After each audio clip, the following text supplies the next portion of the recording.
বিজনীত কোচ ৰাজবংশী জাতীয় পৰিষদৰ সাধাৰণ সম্পাদক বিশ্বজিৎ ৰায় সংবাদমেল সম্বোধন। সংবাদমেলত বিশ্বজিৎ ৰায়ে অসম চৰকাৰৰ কেবিনেট অসম চুক্তিৰ কেইবাটাও দফা কাৰ্যকৰী কৰাৰ সিদ্ধান্তক আদৰণি জনায়। অবিভক্ত গোৱালপাৰা জিলাৰ কোচ ৰাজবংশী জনগোষ্ঠীক জনজাতিকৰণ কৰিলে যিহেতু আন জনজাতিৰ সকলৰ আপত্তি নাই, গতিকে আগন্তুক বিধানসভা নিৰ্বাচনৰ আগতে কোচ ৰাজবংশী জনগোষ্ঠীক জনজাতিকৰণ কৰি ন্যায় প্ৰদান কৰিব লাগে।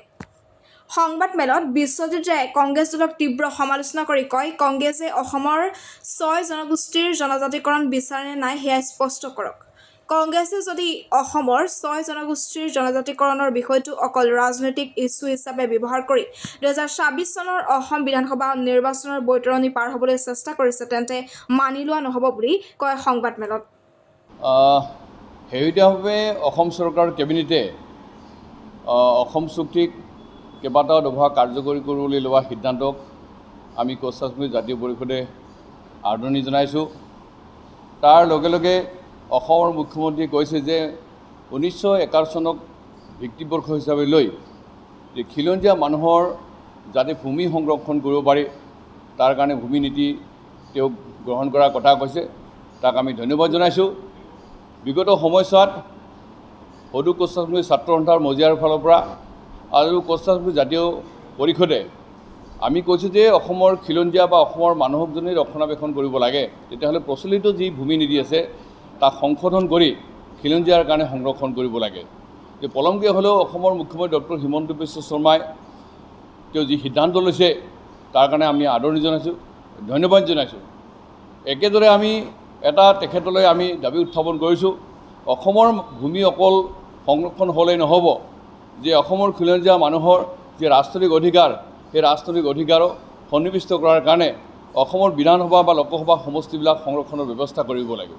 আৰু সেইকাৰণে আমি কৈছোঁ যে পূৰ্বেও কৈছোঁ যে অসমৰ বিশেষকৈ অবিভক্ত গোৱালপাৰা জিলাৰ কোচ ৰাজবংশীসকলক যদি জনজাতিকৰণ কৰিব পৰা যায়, তেতিয়া ইয়াত থকা আমাৰ বড়ো জনগোষ্ঠীৰ লোকসকল, ৰাভা ভাইসকল, লগতে কোচ ৰাজবংশী জনগোষ্ঠীৰ জনসংখ্যা বৃদ্ধি আমাৰ বৃদ্ধি পাব আৰু ফলত আমাৰ নামনি অসমৰ কেইবাটাও বিধানসভা সমষ্টিক আমি জনজাতি হিচাপে আমি সংৰক্ষণ কৰিব পাৰিম। তেতিয়া আজি যিটো আমি শংকা কৰিছোঁ যে বিদেশী প্ৰব্ৰজিত লোকসকলে বা অসমৰ বাহিৰৰ লোকসকলে ইয়াত আহি বসবাস কৰি ইয়াৰ যি ৰাজনৈতিক অধিকাৰ তেওঁলোকে যিটো সাব্যস্ত কৰিছে তাৰ পৰা তেওঁলোকক আমি আঁতৰাব পাৰিম। সেইকাৰণে আমি ট্ৰাইবেল সংঘ, নিখিল বড়ো ছাত্ৰ সন্থা, জনজাতীয় সংগঠন আমি সকলোকে আমি আহ্বান কৰিছোঁ যে আমি ভাতৃত্ববোধেৰে আমি আগুৱাই যাব লাগিব। আৰু বিশেষকৈ যিহেতুকে কোচ ৰাজবংশীসকল আমাৰ যি ঝাৰুৱা বা দখৰা যি মদাহীসকল আছে, আমি বড়ো জনগোষ্ঠী একেলগ। আজি আমাৰ ভাষা বা কিছু সংস্কৃতি আমাৰ পৃথক হ'ব পাৰে, কিন্তু মূলতঃ আমি একেই বড়ো জনগোষ্ঠীৰ মানুহ, গতিকে এই কথাটো আমি সকলোৱে অনুভৱ কৰা উচিত।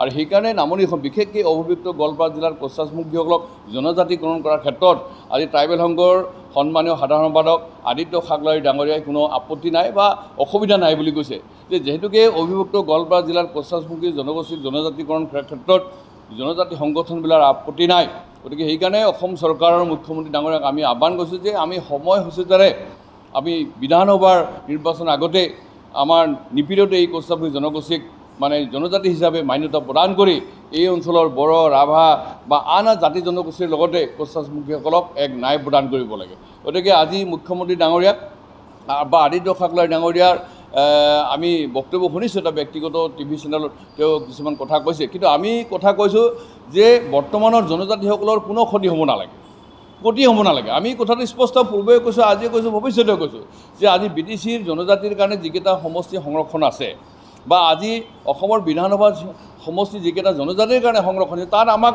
দিব নালাগে। আমি নতুনকৈ যিবিলাক জাতি আজি জনজাতি হিচাপে স্বীকৃতিপ্ৰাপ্ত হ'ব বা সন্নিৱিষ্ট হ'ব, তেওঁলোকৰ কাৰণে সংৰক্ষিত আসন পৃথককৈ দিয়ক, তাত আমাৰ ক'ব লগা নাই।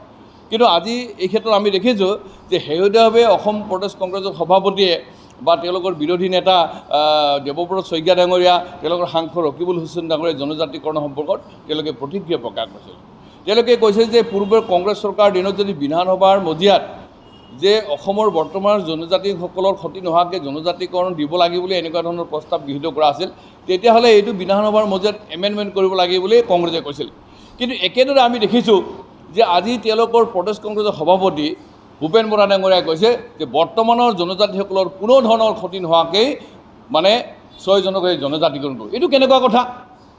যিসমূহ কংগ্ৰেছে কৈছে যে এছেম্বলিত কিবা যদি প্ৰস্তাৱিত যদি এমেণ্ডমেণ্ট কৰিব লাগে, আনহাতে তেওঁলোকৰ সভাপতিগৰাকীয়ে কৈছে যে এইটো মানি লোৱা নহ'ব, মানে বৰ্তমানৰ জনজাতিসকলৰ ক্ষতি নোহোৱাকৈ দিব লাগে। তেতিয়াহ'লে কংগ্ৰেছে দেখুৱাই দিয়ক কি চৰ্তত কেনেকৈ ধৰণে বৰ্তমান 6 জনক জনজাতিকৰণ কৰিব পাৰে, কংগ্ৰেছে সেইটো সূত্ৰ নিৰ্ণয় কৰি দিয়ক। কিন্তু এফালে তেওঁলোকে ক'ব জনজাতিকৰণ কৰিব লাগে, আনফালে তেওঁলোকে মানে অন্য ধৰণে কথাটো কৈ মানে এইটো ডাইভাৰ্ট কৰিব, এই কথাটো নহয়। গতিকে কংগ্ৰেছে প্ৰথমে স্পষ্ট কৰক তেওঁলোকে অসমৰ 6 জনক জনজাতিকৰণ হোৱাটো তেওঁলোকে বিচাৰে নিবিচাৰে। আমি এইটো অকল ৰাজনৈতিক ইছ্যু হিচাপে তেওঁলোকে ব্যৱহাৰ কৰি আগন্তুক 2026 চনৰ অসম বিধানসভাৰ বৈঠনি পাৰ কৰিব খুজিব, আৰু তাত আমি মানিম এই কথাটো হয়। কাৰণ এই কথাটো আমি পূৰ্বে দেখিছোঁ, তদানীন্তন মুখ্যমন্ত্ৰী তৰুণ গগৈৰ দিনত চৰকাৰৰ দিনত কোনো ব্যৱস্থা গ্ৰহণ নকৰে, তেওঁলোকৰ প্ৰয়াত সভাপতি অঞ্জন দত্তৰ দিনত মানে এই ব্যৱস্থাটো আগুৱাই নিবৰ কাৰণে কোনো ব্যৱস্থা নকৰে। আনকি ৰিপুণ বৰা ডাঙৰীয়া যেতিয়া প্ৰদেশ কংগ্ৰেছৰ সভাপতি আছিল, মই তেতিয়া তেখেতসকলৰ কথা পাতিছোঁ, তেওঁ উল্টাই কৈছিল যে অসমৰ কোচাছমুখীসকলৰ জনজাতিকৰণৰ কোনো কাৰ্য নাই। অবিভক্ত গোৱালপাৰা জিলাক দিলে বেলেগ কথা, কিন্তু সমগ্ৰ অসমৰ কোচাছমুখী জনগোষ্ঠীৰ মানে জনজাতিকৰণৰ বৈশিষ্ট্য নাই। আনকি তেওঁ নিজকে কৈছে মই কোচ যে বিশ্বজিত যে মই আজি জনজাতি পোৱাৰ যোগ্য নেকি? যে যিটো ৰাজনৈতিক দলৰ ৰাজ্যিক সভাপতিগৰাকীয়ে এনেকুৱা ধৰণৰ কথা কয়, সেই ৰাজনৈতিক দলটোৱে প্ৰকৃতাৰ্থত অসমৰ 6 জনক জনজাতিকৰণ হোৱাটো বিচাৰে নিবিচাৰে মোৰ সন্দেহ আছে। সেইকাৰণে কংগ্ৰেছক আমি কৈছোঁ যে জনজাতিকৰণ বিষয়টোক লৈ আপোনালোকে ৰাজনীতি নকৰিব, হেতালি নেখেলিব। যদি আপোনালোকৰ এই বিষয়টো যদি সমাধান হোৱাটো বিচাৰে, তেতিয়াহ'লে বৰ্তমান ৰাজ্যসভাত যিখন জনজাতিকৰণৰ বিধেয়ক যিখন উত্থাপন হৈছে সেইখন কাৰ্যকৰী কৰাৰ কাৰণে, সেইখন অনুমোদন কৰাৰ কাৰণে আপোনালোকে ব্যৱস্থা কৰক, এইটোৱে আমাৰ আহ্বান। গতিকে অসমৰ মুখ্যমন্ত্ৰী মহোদয়ক আমি পুনৰ আহ্বান কৰিছোঁ যে আপুনি অসম চুক্তিৰ ৰূপায়ণৰ যিটো কথা কৈছে, আজি খিলঞ্জীয়া মানুহৰ সংৰক্ষণৰ কথা কৈছে, আপুনি 51 চনৰ ভিত্তিবৰ্ষক লৈ যে অসমৰ মাটি যাতে বেলেগ ৰাজ্য বা বহিৰাজ্যৰ মানুহে ক্ৰয় কৰিব নোৱাৰে, এনেকুৱা ধৰণৰ নীতি যিটো আপুনি কৰিব খোজে, এইটো সঁচাই আদৰণীয়, আমি আদৰণি জনাইছোঁ।